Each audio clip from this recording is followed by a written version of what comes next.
वृंदावन की गलियां सूनी थीं, कोयल की कूक भी विरह की वेदना से भरी थी। राधा कृष्ण के वियोग में एक तपस्विनी सी हो गई थी। उनकी आंखों में न कोई शिकायत थी, न कोई प्रश्न, बस एक गहरी शांति थी जो उनके भीतर कृष्ण के प्रति अटूट प्रेम का प्रतीक थी। एक दिन राधा ने अपनी सखियों से कहा, अब मेरा समय आ गया है। मैं उस प्रियतम से मिलने जा रही हूँ जिसके लिए मेरा हृदय सदैव व्याकुल रहा।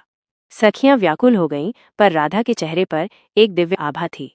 राधा यमुना के तट पर गईं, जहां उन्होंने कृष्ण के साथ अनगिनत पल बिताए थे। उन्होंने आकाश की ओर देखा और एक मधुर गीत गुनगुनाया जो उनके और कृष्ण के प्रेम की कहानी बयां करता था। धीरे धीरे उनका शरीर शांत होने लगा और एक दिव्य प्रकाश उनके चारों ओर फैल गया।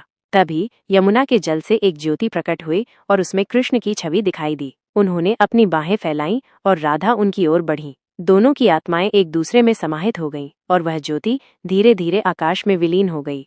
वृंदावन के लोग यमुना के तट पर एकत्रित थे और उन्होंने इस अद्भुत दृश्य को देखा। उनकी आंखों में आंसू थे, पर उनके हृदय में एक गहरी शांति थी। उन्होंने जाना कि राधा और कृष्ण का प्रेम भौतिक सीमाओं से परे है और उनकी आत्माएं सदैव के लिए एक हो गई हैं। राधा ने अपने प्राण त्याग दिए, लेकिन उनका प्रेम अमर हो गया। वृंदावन की हर गली में, हर कण में आज भी कृष्ण और राधा का दिव्य प्रेम गूंजता है।